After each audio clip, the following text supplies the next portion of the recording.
요한계시록 1장 1절부터 3절에 있는 말씀입니다. 요한계시록 1장 1절부터 3절 우리 다같이 한 목소리로 합독하도록 하겠습니다. 자, 시작. 예수 그리스도의 계시라. 이는 하나님이 그에게 주사 반드시 속히 일어날 일들을 그 종들에게 보이시려고 그의 천사를 그 종 요한에게 보내어 알게 하신 것이라. 요한은 하나님의 말씀과 예수 그리스도의 증거 곧 자기가 본 것을 다 증언하였느니라. 이 예언의 말씀을 읽는 자와 듣는 자와 그 가운데 기록하는 것을 지키는 자는 복이나니 내가 가까우니라. 아멘. 네, 할렐루야. 네, 오늘은 복 있는 자는 누구인가 하는 제목을 가지고 은혜를 나누고자 합니다. 하나님께서 우주와 만물을 지으셨습니다. 창세기 1장 1절에 보면 하나님이 태초에 천지를 지으셨다라고 말씀을 하셨습니다. 하나님이 우주와 만물 또 이 모든 것들을 지으실 뿐만 아니라 우리의 인생을 지으셨습니다. 우리의 인생을 지으실 때 하나님의 형상을 따라 지었는데 하나님이 우리의 인생을 지으신 이후에 우리에게 주신 것이 있어요. 그것이 뭐냐면 복이라는 것입니다. 복이라는 것. 그래서 하나님께서는 우리의 인생을 지으시고 우리에게 복을 주셨어요. 왜 하나님께서 우리에게 복을 주셨냐면 우리 인생은 하나님의 복이 없이는 살아갈 수 없는 그러한 존재이기 때문에, 그렇기 때문에 하나님께서 우리를 지으시고 복을 주신 것입니다. 우리 창세기 1장 27절 28절을 보면 하나님께서 뭐라고 말씀하셨느냐. 창세기 1장 27절 28절 시작. 하나님이 자기 형상 곧 하나님의 형상대로 사람을 창조하시되 남자와 여자를 창조하시고 하나님이 그들에게 복을 주시며 하나님이 그들에게 이르시되 생육하고 번성하여 땅에 충만하라. 땅을 정복하라. 바다의 물고기와 하늘의 새와 땅에 움직이는 모든 생물을 다스리라 하시니라. 자, 하나님께서 우리에게 복을 주신 이유는 무엇이냐면 생육하고 번성하고 땅에 충만하고 모든 것을 누릴 수 있도록 다스릴 수 있도록 하기 위해서 복을 주신 것입니다. 알겠습니까? 우리 인생 가운데 하나님의 복이 없으면 이런 것을 행할 수가 없어요. 그래서 우리는 세상을 살아가면서 받아야 할 것이 있다고 한다면 그것은 무엇이냐? 하나님의 복입니다. 그래서 여러분들도 하나님의 복을 받기에 힘쓰는 그러한 사람이 되어야 돼요. 알겠습니까? 인간이 살아가는데 절대적으로 필요한 것이 무엇이냐? 그것이 바로 복이기 때문입니다. 하나님께서 인류를 만드시고 그 다음에 뭐요? 생육하고 번성을 하셨는데, 그런데 뭐냐면 사람들이 죄를 지음으로 인해서 어떻게 됐어요? 하나님이 인류를 저주하셨죠. 인류를 저주하신 다음에 그때에 노아의 가정만 놓으셨는데, 노아의 가정만 놓으시고 난 다음에 그들로 하여금 하나님이 또 하신 것이 무엇이냐? 그들이 세상에 퍼지기 앞서서 하나님의 그들의 시작 가운데 행하신 것이 뭐냐면 그들에게 복을 주셨다는 거예요. 우리 창세기 9장을 한번 봅시다. 창세기 9장에 보면 하나님께서 이 노아가 세상 가운데 충만하기에 앞서 먼저 그에게 하나님이 하신 것이 무엇이냐? 그것이 바로 복이라는 겁니다. 9장 1절을 봅시다. 시작. 하나님이 노아와 그 아들들에게 복을 주시며 그들에게 이르시되 생육하고 번성하여 땅에 충만하라. 그러니까 여러분 보세요. 인류의 첫 시작에게도 하나님이 뭘부터 줬어요? 복부터 주셨어요. 또 인류가 다 망하고 노아의 가정만 남았을 때 그들에게도 하나님이 먼저 시작하신 것이 뭐냐면 복을 주고 시작하셨다는 거예요. 알겠습니까? 뿐만 아니라 여러분, 우리 믿음의 조상 은근과 육축이 풍성하고 정말로 부유와 넉넉함으로 살았던 이 아브라함에게도 하나님이 먼저 행하신 것이 뭐냐? 복을 주셨다는 겁니다. 창세기 우리 12장 1절 2절을 한번 봅시다. 창세기 12장 1절 2절. 자, 시작. 여호와께서 아브라함에게 이르시되 너는 너의 고향과 친척과 아버지의 집을 떠나 내가 내게 보여줄 땅으로 가라. 내가 너로 큰 민족을 이루고 내게 복을 주고 내 이름을 창대하게 하니 너는 복이 될지라. 그러니까 여러분, 정말로 믿음의 시작이요 믿음의 조상인 이 아브라함이라고 하는 사람도 무엇으로부터 시작이 됐냐? 복을 받고 시작한 거예요. 복으로부터 시작했던 겁니다. 이루 보면 우리가 하나님을 믿는 사람들이 먼저 행해야 할 것이 뭐냐? 하나님으로부터 복을 받는 거예요. 신앙생활도요, 여러분, 우리가 복을 받고 신앙생활을 해야 돼요. 왜냐? 여러분, 복을 받고 살아가는 인생과 복 없이 살아가는 인생의 삶은 하늘과 땅의 차이입니다. 천지 차이. 알겠습니까? 우리 한번 성경을 볼까요? 시편 1편에 보면 복 있는 사람과 복이 없는 사람에 대하여 말씀을 하셨는데, 복 있는 사람은 어떠한 사람이라고 성경은 기록하고 있냐? 시편 1편을 한번 봅시다. 자, 시작. 복 있는 사람은 악인들의 꾀를 따르지 않으며 죄인들의 길에 서지 않으며 오만한 자들의 자리에 앉지 않고 오직 여호와의 율법을 즐거워하여 그의 율법을 주야로 묵상하는 자다. 그는 시냇가에 심은 나무가 철을 따라 열매를 맺으며 그 잎사귀가 마르지 않은 것 같으니 그가 하는 모든 일이 다 형통하리로다. 악인들은 그렇지 않으며 오직 바람에 나는 겨와 같도다. 그러므로 악인들은 심판을 견디지 못하며 죄인들이 의인들의 모임에 들지 못하리로다. 의인들의 길은 여호와께서 인정하시나 악인들의 길은 망하리로다. 자, 복 있는 사람은 악인의 꾀를 따르지 않는다 그랬어요. 복 있는 사람은 죄인의 길에 서지 않는다 그랬어요. 복 있는 사람은 오만한 자리에 앉지 않는다 그랬어요. 복 있는 사람은 시냇가에 심은 나무가 철을 따라 열매를 맺은 것 같이 그 잎사귀가 마르지 않고 그가 행하는 모든 일이 다 형통한다는 거예요. 그의 손대고 찾는 것마다 지경과 손을 이룬다는 것입니다. 그가 나가도 몰랐고 들어와도 복을 받는다는 것입니다. 그와 함께한 자들이 다 그를 유익하게 하고 그를 잘되게 하는 사람들 뿐이라는 것입니다. 이것이 바로 복 있는 인생의 삶이라는 겁니다. 그런데 복이 없는 사람에 대해서 뭐라 그러냐? 4절에 보면 악인들은 그렇지 않으며 오직 바람에 나는 겨와 같도다 그랬어요. 복이 없는 사람들은 여러분 바람에 날려가는 겨와 같다는 거예요. 바람에 날리는 가양잎과 같다는 것입니다. 바람이 부는 대로 가는 거예요. 어디로 가야 될지 뭐냐면 목적이 없습니다. 그저 바람이 불면 부는 대로 그렇게 이쪽 저쪽 휩쓸려 가다가 결국은 뭐냐면 쓰레기통에서 불사름을 당할 그러한 존재가 된다는 것입니다. 여러분, 복이 없이 우리가 이 세상에 태어나면 우리는 어떻게 해요? 목적 없이 살아가는 거예요. 그저 이쪽 저쪽을 방황하게 되는 것입니다. 그러다 결국은 어디에 가는 거예요?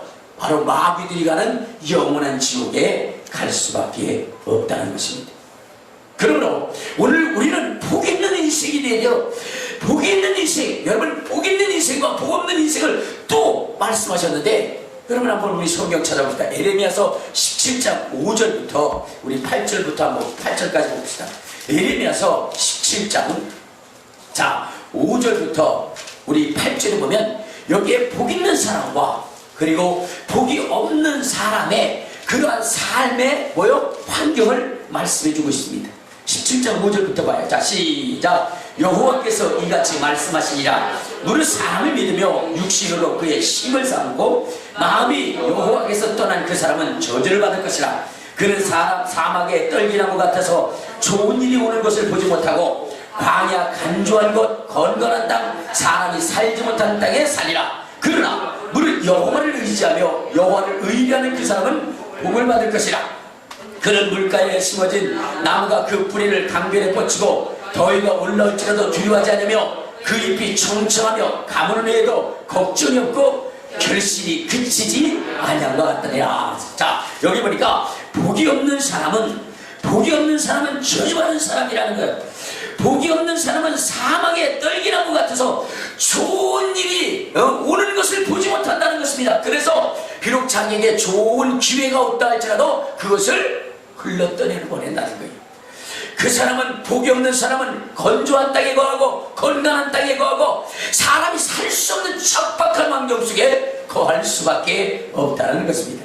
그런데 복 있는 사람은 어떠냐? 그는 물가에 심어진 나무처럼 자기의 뿌리를 강변에 뻗치기 때문에, 그렇기 때문에 더위가 올라올지라도 두려워하지 않고 가뭄의 해에도 그는 그 잎이 청청하여 더 많은 결실을 맺을 수 있다고 말씀하고 있는 것입니다. 그러니까 여러분, 복이 없는 사람은요, 좋은 일이 와도 그것을 기회를 잃어버려요. 근데 복 있는 사람은 뭐냐? 어려운 일이 당하고 고통스러운 일이 당해도요, 그래도 그것을 능히 이기고 그러한 그 고통과 저주스러운 일이 이 사람의 아무런 영향력을 미칠 수 없는 그러한 일들이 된다는 것입니다. 오히려 그때에 더 구하고 그때에 더 효통한다는 것입니다. 여러분, IMF 때 얼마나 많은 사람들이 고통을 당했어요. 그런데 그때에도 효통한 사람이 있더라는 거죠. 바로 복 있는 사람은 그런 거예요. 모두가 다 뭐냐면 환난을 당할지라도 그 가정만큼은 복을 받고 그 가정만큼은, 그 사람만큼은 형통하게 된다는 거예요. 어떤 사람이? 복 있는 사람이 복 있는 사람. 그렇기 때문에 우리가 신앙생활에 있어서 우리는 무엇을 해야 돼요? 복을 받아야 되는 거예요. 알겠습니까? 자, 주목적으로 따라 하시길 바랍니다. 나는 복을 받고 시작하리라. 자, 시작. 나는 복을 받고 시작하리라. 나는 복을 받고 시작하리라. 나는 복을 받고 시작하리라. 그렇습니다. 여러분, 복을 받고 모든 것을 시행할 수 있도록 그렇게 하시기를 주님의 이름으로 축원합니다. 주님의 이름으로 축원합니다. 여러분, 기독교는요, 복 받는 종교예요. 복을 사모하는 종교입니다. 근데 요즘 그것을 오해해가지고 복을 달라고 그러면 기복신앙이니 무슨 신앙이니 해가지고 복을 터부시키 하는 사람이 많은데, 여러분 절대로 그렇지 않습니다. 여러분, 우리는 복을 사모하는 사람들이 돼야 돼요. 하나님이 복을 주시기라고 약속하셨기 때문에 그 복을 사모해서 그 복을 받아야 되는 거예요. 알겠습니까? 왜냐? 복을 받게 되면 어떻게 돼요? 우리의 지경이 넓어지는 것입니다. 복을 받게 되면 우리의 환경이 달라지는 것입니다. 그래서 성경에 야베스라고 하는 사람이 뭐라고 얘기했어요? 하나님 내게 복을 넣어서 내 지경을 넓혀주옵소서. 할렐루야. 복이 있으면 지경이 넓혀져요. 복이 있으면 형통해져요. 복이 있으면 부유해져요. 복이 있으면 행복해집니다. 그렇기 때문에 우리는 어떻게 돼요? 복받는 인생이 돼야 돼요. 복받는 인생. 그래서 하나님께서도 아브라함에게 뭐라 했어요? 내가 너에게 복주고 복주며 복주고 복주어 너를 형통케 하냐, 그렇게 얘기했어요. 사람의 형통은 하나님의 복을 받을 때 이루어지는 것입니다. 여러분, 아브라함이라고 하는 사람은 무엇을 하든지 간에 잘 됐잖아요. 왜 그렇죠? 하나님이 그에게 복을 줬고 그는 복 있는 사람이 되었기 때문에 그렇습니다. 그러므로 오늘 우리가 신앙생활하는 가장 큰 목적도 뭐냐? 복 받기 위해서 하는 거예요. 알겠습니까? 복 받기 위해서. 할렐루야. 자, 그러면 여러분, 우리가 복을 받고 복의 사람이 되어야 되는데, 이 복의 사람이라는 것이 어떤 사람이냐, 복 있는 사람이 어떤 사람이냐 하는 것을 여러분들이 알아야 된다는 거예요. 우리 자, 요한계시록 1장 3절을 한번 봅시다. 자, 어떤 사람이 복 있는 사람이냐? 요한계시록 1장 3절에 보니까 뭐라 그랬어요? 자, 시작. 이 예언의 말씀을 읽는 자와 듣는 자와 그 가운데 기록한 것을 지키는 자는 복이 있나니 때가 가까우니라. 자, 복 있는 사람은 어떤 사람이냐면 이 예언의 말씀을 뭐 하는 사람? 읽는 자. 이 예언의 말씀을 어떻게 하는 사람? 듣는 자. 이 예언의 말씀을 어떻게 한다고요? 지키는 자. 그렇죠. 복 있는 사람은 이 예언의 말씀을 읽는 자요. 복 있는 사람은 이 예언의 말씀을 듣는 자요. 이 복 있는 사람은 이 예언에 기록된 말씀을 지켜 행하는 사람이라고 했어요. 할렐루야. 그러므로 내가 복 있는 사람이 되기 위해서는 우리는 첫째 뭐 해야 돼요? 둘째 뭐 해야 돼요? 세 번째 뭐 해야 돼요? 그렇죠. 말씀을 읽고 말씀을 듣고 말씀을 지켜 행하게 돼야 됩니다. 그 사람이 복 있는 사람이기 때문에 그래요. 자, 그러면 여러분은 왜 말씀을 듣는 것이, 말씀을 읽는 것이 복이냐 이 말이에요. 말씀을 읽는 것이 왜 복일까? 여러분, 그것은 다른 것이 아니라, 여러분, 이 세상에서 사업을 성공하기 위해서 우리가 먼저 알아야 될 것이 있죠. 그것이 뭐냐면 정보입니다. 정보를 얼마만큼 알고 얼마만큼 정확하게 아느냐에 따라서 그 사람은 사업에 성공하기도 하고 실패하기도 합니다. 여러분, 우리나라가 부동산이 한참 붐을 이룰 때에 정말로 돈을 억수로 버는 사람 많이 있죠. 근데 그 사람들이 돈을 많이 벌게 된 이유가 무엇이냐? 그것은 다른 것이 아니라 그 사람들은 정보를 가지고 있었기 때문에 그래요. 어느 곳에 뭐냐면 신도시가 들어오고, 어느 곳에 아파트 단지가 들어오고, 어느 곳에 재개발되고, 이런 것들을 미리미리 뭐냐면 정보를 알았기 때문에, 그렇기 때문에 거기 가서 뭐 한 거예요? 땅을 사둔 거예요. 집을 사둔 거예요. 그리고 나니까 얼마 안 있다가 개발 붐이 일어나고, 그 일로 인해서 막 2배, 3배, 10배까지 그렇게 돈을 벌게 된 거예요. 자, 이만큼 여러분 계획을 알고 정보를 아는 것은 그 사람을 뭐냐면 성공하고 실패하는 중요한 열쇠가 된다는 거예요. 마찬가지로 여러분, 이 세상이 어떻게 돌아갈지, 이 세상에 어떤 일이 일어날지를, 그것을 여러분들 알고 있다고 한다면 그 사람은 어떻게 돼요? 미리 대비하고 준비함으로 인해서 그 사람이 어떻게 됐어요? 형통할 수가 있어요. 복을 받을 수 있어요.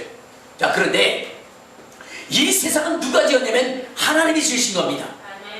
근데 그 하나님이 이 세상을 지을 때에 이 세상을 어떻게 짓고 어느 시기에 어떤 일이 일어날 것인가에 대한 그 기록을 어디에다 기록했느냐? 성경에다 기록해 놓은 거예요. 알겠습니까? 그래서 성경에 기록해 놨기 때문에 이 성경을 우리가 읽으면, 이 성경을 읽으면 뭐냐? 하나님이 어느 때 어떤 일을 하실 줄을 알아요. 그리고 하나님이 어느 땅을 축복한 땅인 줄 알아요. 그리고 그 축복의 역사가 언제 일어날 줄도 알게 돼요. 그렇기 때문에 미리미리 뭐냐면 그 정보를 통해서 자기의 유익을 취하는 거죠. 기생 라합이라고 하는 여인이 있었어요. 그 사람은 기생입니다. 그렇죠? 그는 어찌 보면 사회에서 가장 뭐냐면 비천한 일을 행하는 여인이죠. 그런데 여러분, 이 사람이 가장 존귀한 여인으로 바뀐 이유가 뭐냐? 그는 하나님의 계획하심을 알았기 때문이에요. 그래서 뭐냐? 이스라엘 백성이 가나안 땅에 들어온다는 것을 알고 그들을 먼저 도와주잖아요. 그렇죠? 그래서 어떻게 됐습니까? 그 여리고 성의 모든 사람들은 다 죽을지라도 그 라합이라고 하는 여인은 그 정보를 알고 그를 정탐꾼들을 도와주고, 그러므로 인해서 나중에 어느 계보에 드냐? 이스라엘 백성들도 정말로 들기 힘든 예수 그리스도의 계보 속에 그 가문이 들어가는 거 아닙니까? 그러니까 이처럼 여러분, 성경을 통해서 하나님의 역사를 알아가는 것이 굉장히 중요한 거예요. 하나님의 계획하심을 아는 것이 중요한 거예요. 근데 하나님의 계획하심을 어디에 기록했느냐? 성경에 기록해 놓은 것입니다. 할렐루야, 할렐루야. 그러므로 우리가 이 하나님의 말씀, 이 성경을 읽을 때에 하나님이 어느 때 무엇을 하고 무슨 일을 하시고 어떻게 진행되어진지를, 그것을 처음부터 끝까지 다 잘 알 수 있게 된다는 것입니다. 자, 그 예를 들어서 여러분 보세요. 아담과 하와가 범죄한 다음에 하나님께서 뭐라 그랬어요? 그들에게 뭐냐면 형벌을 내리셨죠. 그럼에도 불구하고 우리 주님께서는 사랑이 많으시기 때문에, 그렇기 때문에 인류를 그냥 버리시지 아니하시고 이 인류를 죄악에 빠뜨린 마귀 사탄을 어떻게 된다 그랬어요? 그들을 멸하시겠다라고 말씀하셨고, 또한 죄로 말미암아 죽었던 인류를 구원하시겠다라고 약속하셨어요. 그런데 그 일을 누구를 통해서 하시겠다라고 얘기했냐면 바로 예수 그리스도, 하나님의 아들을 통해서 이루시겠다라고 말씀을 하셨습니다. 우리 창세기 3장 15절을 봅시다.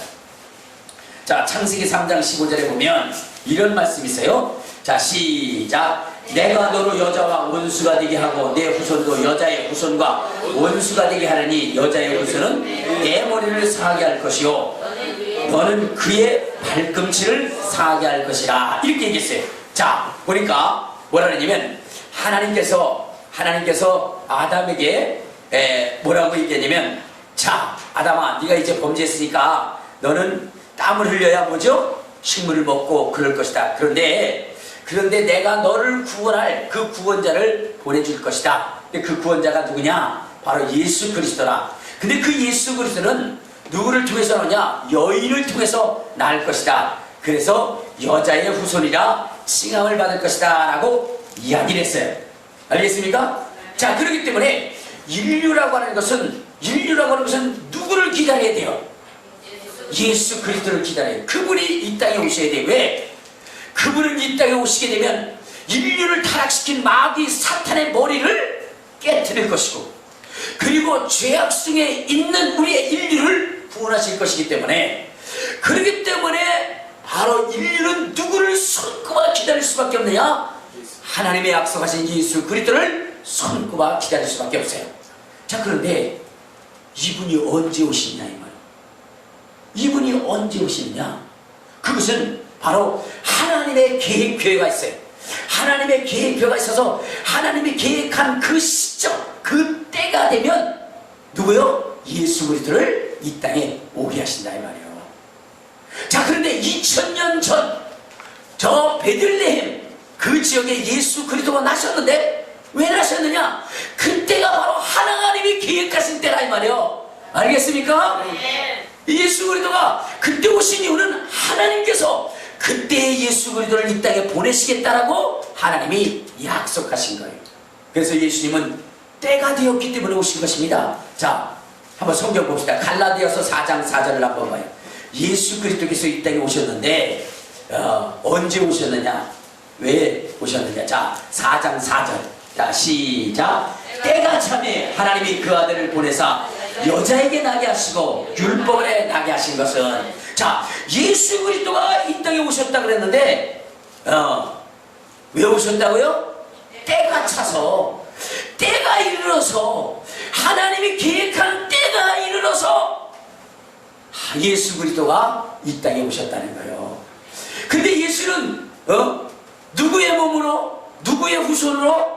여인의 후손으로. 왜? 하나님의 창세기 계획자는 여인의 후손을 통해서 올 것이다. 그래서 인류는 다 남자의 씨를 통해서 왔지만 예수 그리스도만큼은 여자 마리아, 즉 뭐냐면 남자 없이 성령으로 잉태돼서 예수 그리스도가 이 땅에 오신 것입니다. 할렐루야. 그러면 그때를 우리가 어떻게 할 수 있을까요? 그때를 어떻게 할 수 있을까? 성경이 다 기록해놨어요. 어느 때 예수 그리스도가 오실 때라고 성경을 기록했느냐? 자, 우리 한번 성경을 봅시다. 다니엘서 9장을 봐요. 자, 다니엘서 9장에 보면 바로 예수 그리스도께서 이 땅에 오실 것에 대해서 말씀을 하고 있어요. 다니엘서 9장 24절 25절에 보면 하나님께서 예수 그리스도가 이 땅에 오실 때에 대하여 말씀을 하셨습니다. 언제라고 얘기되냐? 자, 다니엘서 9장 24절 25절. 자, 시작. 내 백성과 내 거룩한 손을 위하여 이는 이래를 기한으로 정하였나니 허물이 그치며 죄가 끝나며 죄악이 용서되며 영원한 의가 드러나며 환상과 예언이 응하며 또 지극히 거룩한 이가 기름 부음을 받으리라. 그러므로 너는 깨달아 알지니라. 예루살렘을 중건하라 하는 영이 날 때부터 기름 부음을 받은 자 곧 왕이 일어나기까지 7이래와 62이래가 지날 것이며 그 곤란한 동안에 성이 중건되어 광장과 거리가 세워질 것이다. 자, 그러니까 만왕의 왕이시고 만주의 주가 되시는 예수 그리스도, 하나님의 창세기의 3장 15절에 언약한 그 예수 그리스도가 언제 오시느냐? 다른 때가 아니라 25절에 뭐라 하세요? 그러므로 너는 깨달아 알지니라. 예루살렘을 중건하라는 영이 내릴 때, 예루살렘의 성전을 건축하라라고 이렇게 이야기할 때 중건하라라고 하는 그 명령이 내려진 이후로부터 7이래와 62이래가 지난 다음에 그 다음에 예수 그리스도가 오실 것이라는 거예요. 그러니까 여러분, 우리가 뭐 해야 돼요? 언제 예루살렘을 중건하라 하는 그 소리가 날까? 그때를 기다려야 되겠죠. 알겠습니까? 자, 그런데 그러한 그 왕의 이름까지 언제 그걸 기다려야 하는데 바로 이렇게 얘기합니다. 성경이 이야기하기를 뭐라고 얘기하냐면 그것은 바로 이방 왕이 될 것이고 바사국의 왕이 될 것이고 그 왕의 이름은 고레스다, 이렇게 얘기를 하는 거예요. 알겠습니까? 그러니까 성경에 정확하게 성전을 중건하라고 명령할 나라와 그 성경을 중건하라고 명령한 그 왕의 이름까지 성경에 기록하고 있다는 겁니다. 어디에 기록했을까요? 우리 한번 이사야서 44장. 자, 이사야서 44장 28절에 보면 이렇게 나옵니다. 자, 시작. 고레스에 대하여 이르기를 내 목자라 그가 나의 모든 기쁨을 성취하리라 하며 예루살렘에 대하여는 이르기를 중건되리라 하며 성전에 대하여 내 기초가 놓여지리라 하는 자리라. 자, 여기 보니까 고레스라고 하는 왕이 예루살렘을 향하여 성전을 중건하라 그렇게 할 사람이라는 거예요. 알겠습니까? 자, 그런데 이 일이 언제 이루어지느냐? 우리 역대하 36장. 자, 역대하 36장.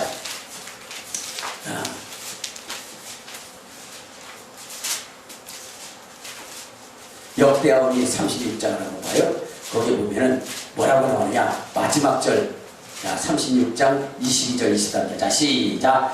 바사의 고레스 왕 원년에 여호와께서 예레미야의 입으로 하신 말씀을 이루시려고 여호와께서 바사의 고레스 왕의 마음을 감동시키며 그가 온 나라에 공포도 하고 조서도 내려 이르시되 바사 왕 고레스가 이같이 말하느니 하늘에 신 여호와께서 셋의 만국을 내게 주셨고 나에게 명령하여 유다 예루살렘의 성전을 건축하라 하셨나니 너희 중에 그의 백성된 자는 다 올라갈지어다. 너희 하나님 여호와께서 함께 하시기를 원합니다. 자, 여러분 지금 바사왕 고레스가 뭐라고 그랬어요? 이 포로로 잡혀온 이 이스라엘 백성들에게 뭐라고 얘기했냐? 자, 이스라엘 백성들아, 이제는 너희는 돌아가서 예루살렘의 성을 중건하라, 성전을 중건하라, 그렇게 고레스가 명령하셨다는 겁니다. 그러므로 이스라엘 백성들은 어떻게 됐어요? 이 고레스의 명령을 따라서 누가 여러분 수룹바벨이라고 하는 사람이 그들을 데리고 이제 어디 가요? 예루살렘으로 와서 그대 성전을 건축하게 됩니다. 여러분 에스라에 보면은 계속해서 뭐냐? 이 고레스 왕이 하나님께서 내게 명령하셔서 그래서 뭐냐? 이 성전을 건축하라고 명하셨으므로 나는 이제 이스라엘 백성들에게 명하노니 너희는 돌아가서 뭐 하라는 거요?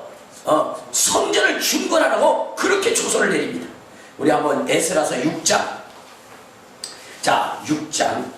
자, 1절을 한번 봐. 1절부터 우리 3절까지. 자, 시작. 이에 다리오 왕이 조사를 내려 문서 창고 곧 바빌론의 보물을 쌓아둔 보물 전각에서 조사하게 하여 메대도 악마다 궁정에서 한 두루마리를 찾았으니 거기에 기록하였을 때 고레스 왕 원년에 조서를 내려 이르기를 예루살렘에 있는 하나님의 성전에 대하여 이르노니 이 성전 곧 제사드리는 처소를 건축하되 지대를 견고 있었고 그 성전의 높이는 60규빗로 너비도 60규빗로 하고 있어요. 자, 여러분 이 고레스의 그 명령을 따라 여러분 이스라엘 백성들은 뭐냐? 이제 성을 중건하는 거예요.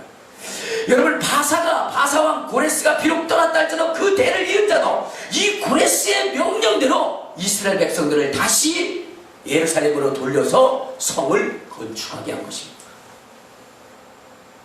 여러분 그때로부터 뭐예요? 그때로부터 7이레와 외순 2이레가 지난 다음에 누가 오시게 돼 있어요? 예수 그리스도가 나오시게 됐어요. 자, 이처럼 성경은 바로 예수 그리스도가 나타나신 그때를 정확하게 예언하고 있습니다.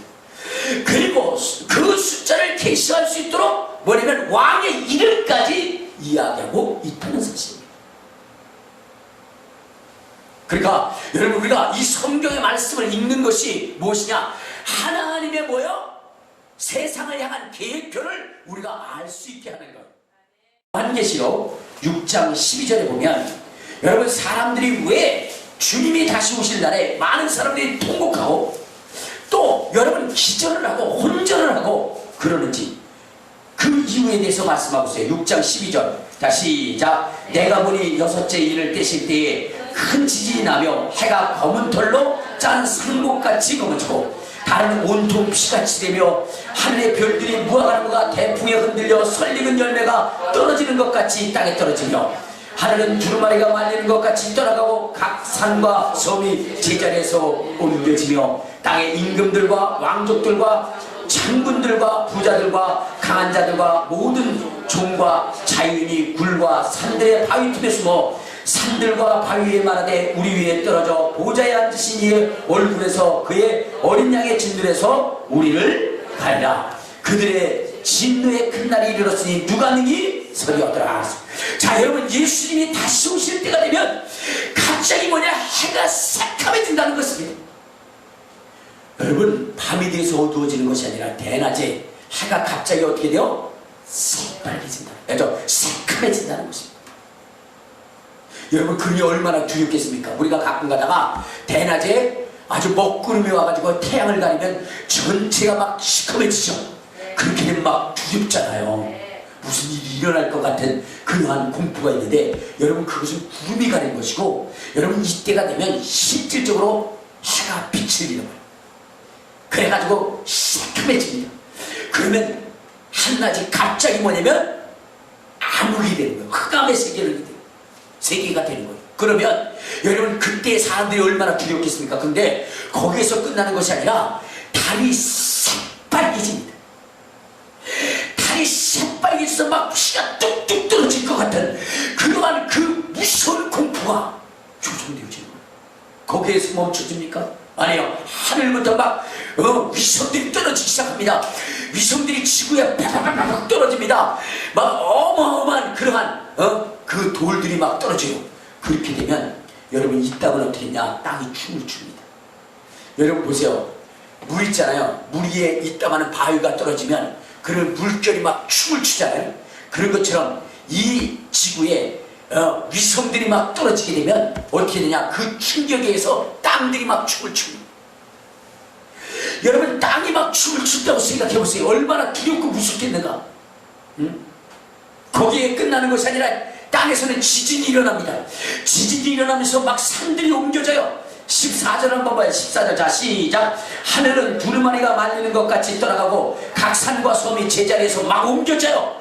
여러분, 그러니 여러분 이것이 얼마나 두려운데, 여러분 스촨성 그러한 지진, 또 네팔의 지진, 그 다음에 저 바닷물 속에 있었던 그 지진으로 인해서 일어나는 쓰나미, 여러분 이런 것들이 인간에게 얼마나 무서운 공포를 가져오는지 여러분들 보셨잖아요. 그렇죠? 여러분 마지막 시대는 그것은 상상을 초월할 그런 일들이 일어난다는 것입니다.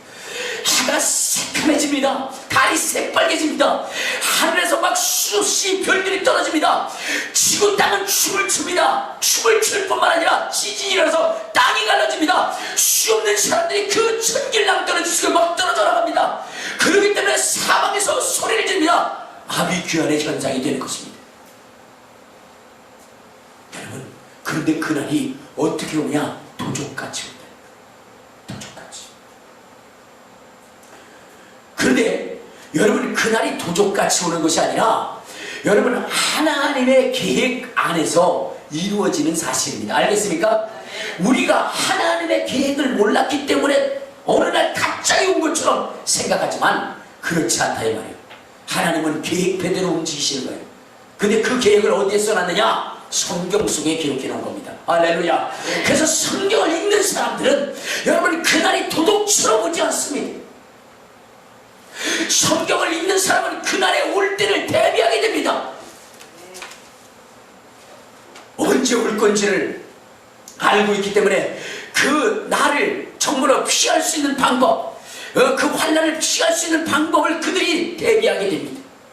그렇기 때문에 그들에게는 뭐요? 도적같이 오지 않아요. 그리고 그들은 이미 준비되어졌기 때문에, 그렇기 때문에 어떻게 돼요? 그들은 이 재앙이 이 땅에 이르기 전에 호련히 변해서 하늘나라로 올라가게 되어져 있어요.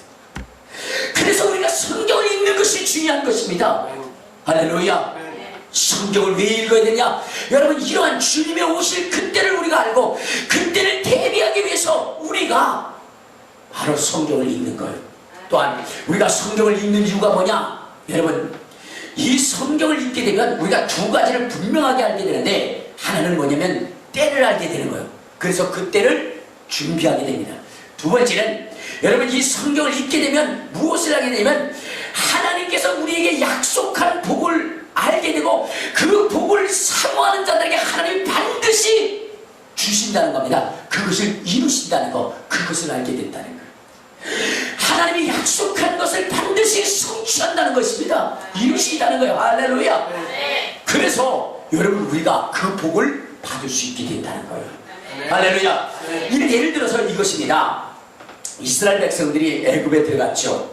그래서 거기서 400년 동안 종살이를 합니다. 근데 요셉을 알지 못하는 왕이 나타나가지고 이스라엘 백성들을 핍박을 하는 거예요. 근데 그 핍박이 너무 심하고 너무 고통스러우니까 이스라엘 백성들은 그들의 소원은 뭐냐면 이 억압과 탄압에서 벗어나는 거예요. 빨리 이 나라를 탈출했으면 좋겠다라고는 그 마음이 있습니다. 근데 여러분, 그것이 가능하냐 이 말이에요. 바로가 그것을 놓겠느냐는 거죠. 그런데 놓을 수 없지만, 근데 어떤 일이 발생하냐면 모세라고 하는 사람이 가가지고 바로에게 뭐를 했어요? 이스라엘 백성을 달라고 그랬죠. 근데 주겠다고 했어요? 주지 않겠다고 했어요? 못 준다고 그랬어요. 왜? 여러분, 바로에게 있어서 이스라엘 백성은 뭐요? 노동력 아닙니까? 돈 아니에요, 돈. 공짜로 버릴 수 있는 돈입니다. 공짜로 부릴 수 있는 돈입니다. 그렇기 때문에 그들을 놓아줄 수가 없어요. 놓아줄 수가 없어요. 그런데 여러분, 하나님은 뭐라 그랬어요? 그들을 이끌어내겠다고 약속하셨죠. 그래서 모세는 바로 앞에 갑니다. 이스라엘 백성을 내놓으라. 근데 내놓지 않아요. 하나님은 그 바로를 10가지 재앙을 통해서 어떻게 됐습니까? 바로로 하여금 이스라엘 백성을 놓도록 했어요. 그렇게 못 놓겠다라고 얘기했던 이 바로가 어느 순간인가 뭐냐면, 자, 이스라엘 백성 너네들 데리고 가라, 너네들 데리고 가라, 그렇게 했어요. 자, 그렇게 얘기를 한다면 이스라엘 백성들은 어떻게 돼야 돼요? 어떻게 돼야 돼요? 자, 이 애굽을 떠나고 싶어요. 이 고통스러운 이 땅을 떠나고 싶어요. 그런데 바로가 놓아주지 않기 때문에 못 가요. 그런데 오늘 하나님께서 10가지 재앙을 통해서 막 뭐냐면 바로의 그러한 그 완악함을 무너뜨리고 하니까 바로가 뭐라 그러냐? 야, 이제 이스라엘 백성들 너희들 다 가라, 이제는 다 귀찮다 라고 하면서 이제 떠나라고 하는 거예요. 자, 그런 상황이 됐다면 여러분들 어떻게 됐어요? 걸음만 나살려라 하면서 애굽의 그 누구요? 바로의 마음이 변하기 전에 이스라엘을 애굽을 탈출해야 되겠죠? 네. 탈출해야 되겠죠? 네. 그게 정답이에요. 그런데 그러한 그 약속을 받고도 어떻게 됐어요? 이스라엘 백성들은 떠나지 않습니다. 그 명령을 받고도 떠나지 않아요. 왜? 무엇 때문에? 지금 여러분, 이스라엘 백성들은 애굽에서 얼마나 고생을 했어요. 무임금의 삶을 살았잖아요. 그렇기 때문에 이제는 어떻게 되느냐? 그동안 내가 못 받은 그 노임, 우리 조상들이 못 받은 그 노임까지도 다 받아가지고 나가야 되는 거예요. 그래서 애굽 백성들에게 갑니다. 그러면서 뭘 요구하느냐? 재물을 내놔라, 내 임금을 내놔라, 내 임금, 내가 일한 그 돈을 내놔라, 그렇게 이야기를 합니다. 몇몇 사람들이 그래요. 너 간도 크다. 지금 빨리 바로의 마음이 변하기 전에 우리가 도망쳐야 되는데, 야, 그런 것을 가져오려고 그러느냐? 아유, 저 간 큰 놈. 그러면서 주랭랑을 쳤던 몇 사람도 있었어요. 근데 여러분, 대부분의 사람들은 뭐냐? 그냥 도망치지 않고 어떻게 했어요? 애굽 백성에게, 또한 바로에게 가서 뭘 달라고 그랬냐? 재물을 내놔라 그랬어요. 여러분, 이러한 이 담대함이 어디에서 나오느냐 이 말이에요. 어디에서 나오느냐? 바로 하나님의 말씀에서 나오는 것입니다. 자, 한번 성경을 봅시다. 뭐라고 하냐면 자, 마태복음 5장 18절을 봐요. 마태복음 5장 18절에 보면 하나님께서 뭐라고 얘기하느냐. 자, 마태복음 5장 18절 시작. 진실로 너에게 이르노니 천지가 없어지기 전에는 율법의 1.1획도 결코 없어지지 않냐고 다 이르느냐. 자, 하나님께서 말씀하시기 뭐냐. 천지가 없어지지만은 율법의 1.1획도 떨어지지 않고 다 이룬다는 거예요. 자, 마태복음 24장 35절을 한번 봐요. 마태복음 24장 35절에 보면 이런 말씀이 있어요. 자, 시작. 천지는 없어질지언정 내 말은 없어지지 아니하리라. 그러니까 하나님의 말씀은 반드시 다 이루어진다는 것입니다. 할렐루야. 자, 그렇기 때문에 이스라엘 백성들은 무엇을 하느냐면 하나님께서 아브라함에게 약속한 것을 알고 있어요. 하나님께서 아브라함에게 약속한 것, 그것을 알고 있었기 때문에 애굽 백성들에게 가서 제물을 내놓으라 한 거예요. 하나님이 아브라함에게 어떤 약속을 했느냐? 우리 한번 창세기, 자, 창세기 15장을 한번 봐요. 자, 창세기 15장. 자, 우리 13절, 14절에 보면 이런 말씀을 했어요. 창세기 15장 13절, 14절. 자, 시작. 여호와께서 아브라함에게 이르시되 너는 반드시 알라. 내 자손이 이방에서 객이 되어 그들을 섬기겠고 그들은 400년 동안 내 자손을 괴롭게 하리니 그들이 섬기는 나라를 내가 징벌할지며 그 후에 내 자손이 큰 재물을 이끌고 나오리라. 자, 여기 보니까 이방인의 객이 되죠. 그렇죠? 그래서 거기서 종살이를 한다는 겁니다. 그런데 때가 차면 하나님께서 이스라엘 백성들을 이끌어 나올 텐데, 이끌어 나오실 때에 이 이스라엘 백성들이 무엇을 가지고 나온다고요? 재물을 가지고 나온다.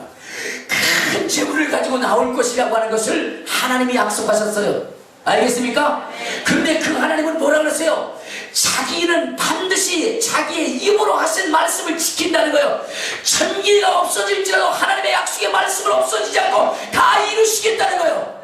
하나님이 뭐라고 말씀하냐? 내 입의 말은 그냥 헛되이 돌아오지 않고 내가 약속한 것을 이룰 것이야. 그리고 형통하게 할 것이다 라고 있어요. 자, 이사야서 55장 이사야서 55장 우리 10절 11절을 한번 봐요. 이사야서 55장 10절 11절. 자, 시작. 이는 비와 눈이 하늘로부터 내려서 그리로 되돌아가지 아니하고 땅을 적셔서 소출이 나게 하며 싹이 나게 하며 파종하는 자에게 종자를 주며 먹는 자들에게 양식을 준 것 같이 내 입에서 나가는 말도 이와 같이 헛되이 내게로 돌아오지 아니하며 나의 기뻐하는 뜻을 이루며 내가 보낸 일에 형통하리로다. 그러니까 하나님의 말씀은 뭐 하는 거예요? 반드시 이루신다는 거예요. 그분이 약속한 것은 반드시 이루신다는 거예요. 그런데 이스라엘에게 하나님이 뭘 약속하셨느냐? 애굽에서 400년 동안 종살이 할 것이고 그리고 그 종살이가 마치면 큰 재물을 가지고 나올 것이다. 하나님이 이렇게 약속하셨기 때문에 여러분 재물을 가지고 나오지 않고는 나올 수가 없는 걸. 그 약속을 믿는 사람들은 뭐냐? 그 재물을 가지고 나올 수밖에 없어요. 그래서 비록 바로가 떠나라고 얘기해도 뭐까지 가지고 와야 돼요? 재물까지 가지고 와야 돼요. 그것은 하나님의 약속이기 때문에 그렇습니다. 오늘 성경을 우리가 읽다 보면 하나님이 우리에게 약속한 바가 있어요. 그냥 그 약속한 바에 대해서 우리가 확실히 믿으면 하나님께서 뭐요? 그것을 형통하게 하시는 겁니다. 그렇기 때문에 우리가 성경을 읽어야 되는 것입니다. 할렐루야.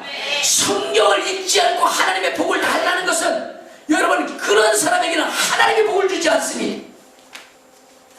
하나님은 성경에 근거한 복을 주시는 거예요. 알겠습니까? 성경에 근거한 복. 여러분 보세요. 바울이라고 하는 사람이 부름을 받았어요. 근데 그가 부름을 받을 때 하나님이 뭐라고 했냐면 이는 이방인을 향한 나의 택한 것이라 그랬어요. 이방인을 향한 나의 택한 것이라. 그래서 이가 바로 이방인의 왕 앞에서 이방인의 백성들을 주께로 돌아오게 하는 일에 뭐냐면 크게 쓰임을 받을 것이라고 얘기를 했습니다. 그런데 바울이라고 하는 사람이 자기가 하나님의 은혜를 받고 그리고 그것을 체험하고 나니까 그의 마음속에는 무엇이 있느냐? 이스라엘에 대한 애절한 마음이 있어요. 그래서 이 말씀을 누구에게 먼저 전하고 싶으냐? 이스라엘에게 전하고 싶어요. 자기 동족, 자기 혈육에게 전하고 싶어요. 근데 여러분, 그렇게 전하면 전할수록 일들이 꼬여갑니다. 그래서 결국은 어떻게 해서요? 그는 이방인에게 복음을 유대인 이스라엘에게 복음을 전하는 것을 포기하고 발에 먼지를 떠르고 이방인을 향하여 갑니다. 그 이후에 엄청난 기사와 이적과 능력들이 나타나게 됩니다. 여러분, 하나님은 자기가 약속한 대로 역사하시는 거예요. 그렇기 때문에 오늘 우리가 여러분 이 기록된 말씀을 읽는 것은 굉장히 중요한 겁니다. 알겠습니까? 이 기록된 말씀을 가지고 여러분들이 하나님 앞에 부르짖을 때에 하나님이 역사하시는 것입니다. 할렐루야. 그래서 성경을 읽는 사람이 복 있는 사람이라는 겁니다. 왜? 성경을 읽을 때에 하나님의 때를 알게 되고 성경을 읽을 때에 하나님의 약속이 무엇인지를 알기 때문에, 그러기 때문에 우리가 그 때를 알고 그것을 믿으면 그것이 내 것이 되기 때문에, 그래서 성경을 읽는 사람이 복 있다 그런 거예요. 두 번째, 어떤 사람이 복 있다 그랬어요? 듣는 사람이 복 있다 그랬어요. 성경의 말씀을 듣는 사람이 복 있다 그랬어요. 여러분들이 생각할 때 읽는 거나 듣는 거나 뭐가 차이가 있겠어요? 라고 이야기할지 몰라요. 여러분, 듣는 거와 읽는 것의 차이가 뭐예요? 목사님, 듣는 것은, 읽는 것은 우리가 소리를 내면서 성경을 읽는 거고요. 듣는 것은 스마트폰에서 나오잖아요. 웬 여자가 와가지고 대초의 말씀이 계시니라, 이 말씀은 하나님과 함께 있으니 이 말씀은 하나님이야, 그거잖아요. 그거예요? 아니잖아요. 여러분, 여기 듣는다라고 하는 것은 무엇이냐면 다른 것이 아니라 성령을 통해서 깨닫게 하시는 말씀을 이야기하는 겁니다. 여러분, 우리가 천국에 가려면 우리가 어떻게 해야 된다 그랬어요? 이겨야 된다고 그랬어요. 알겠습니까? 네. 천국에 가려면 우리가 어떻게 해야 된다고요? 이겨야 된다고 그랬어요. 그래서 요한계시록 2장 7절에는 뭐라고 나왔느냐? 천국의 그러한 그 축복을 누리려면 어떻게 하냐? 2장 7절. 자, 시작. 귀 있는 자는 성령이 교회들에게 하시는 말씀을 들을지어다. 이기는 그에게는 내가 하나님의 낙원에 있는 생명나무의 열매를 주어 먹게 하리라. 이기는 자예요. 11절 한번 봐요. 자, 시작. 귀 있는 자는 성령이 교회들에게 하시는 말씀을 들을지어다. 이기는 자는 둘째 사망의 해를 받지 아니하리라 그랬어요. 자, 26절을 봐요. 자, 시작. 이기는 자와 끝까지 내 일을 지키는 자는 그에게 만국을 다스리는 권세를 준다 그랬어요. 자, 그 다음에 어디 보냐면, 자, 3장 21절을 봐요. 자, 시작. 이기는 그에게는 내가 내 보좌에 함께 앉게 하여 주기를, 내가 이기고 아버지 보좌에 함께 앉은 것과 같이 하리라. 자, 천국은 어떤 사람이 가는 거예요? 이기는 자가 가는 거예요. 천국은 누가 누리는 거예요? 이기는 자. 천국은 누가 다스리는 거예요? 이기는 자가 다스리는 거예요. 그렇기 때문에 우리가 뭐냐? 이 세상 가운데서 이겨야 돼요. 누구를 이겨야 되냐? 마귀를 이겨야 되고 자기 자신을 이겨야 되고 세상을 이겨야 돼요. 자, 그런데 우리가 이것을 이기게 하는 능력이 어디 있느냐? 무엇이 이기게 하느냐? 바로 성령이 교회들에게 하시는 말씀을 들을 때. 할렐루야. 자, 다시 한번 봐요. 요한계시록 2장 7절을 봐요. 자, 시작. 귀 있는 자는 성령이 교회들에게 하시는 말씀을 들을지어다. 그러면 이긴다는 것. 알겠습니까? 성령이 들려주는 말씀은 뭐요? 이기게 하는 것입니다. 11절에도 성령이 들려주는 말씀은 우리로 하여금 이기게 하는 거예요. 성령으로 말미암아 들려지는 말씀은 우리로 이기게 하는 거예요. 근데 그 말씀은 뭐냐? 그리스도의 말씀입니다. 알겠습니까? 성령께서 우리에게 말씀하실 때에 무엇을 말씀하시느냐? 그리스도께서 하신 말씀을 듣게 하는 거예요. 그것을 말씀하는 거예요. 깨닫게 해주는 거예요. 알겠습니까? 자, 근데 아니 성경에 있는 말씀과 성령이 말씀하시는 게 뭐가 달라요? 라고 얘기할 줄 모릅니다. 질문할 수도 있어요. 근데 이것이 있습니다. 여러분들 보세요. 돈이 많은 사람이 굶어 죽을 수 있어요? 없어요? 돈이 많은 사람이 굶어 죽을 수 있어요? 없어요? 없어요. 우리가 볼 때는 없는 것 같은데 여러분 옛날에 신문에 난 적이 있어요. 뭐냐면 사람이 굶어 죽었는데 침대 밑에 100만 달러가 있었답니다. 100만 달러가 있었는데 굶어 죽었어요. 여러분 왜 굶어 죽었을까요? 그 많은 돈이 있었는데. 여러분 우리가 돈을 먹는 게 아니에요.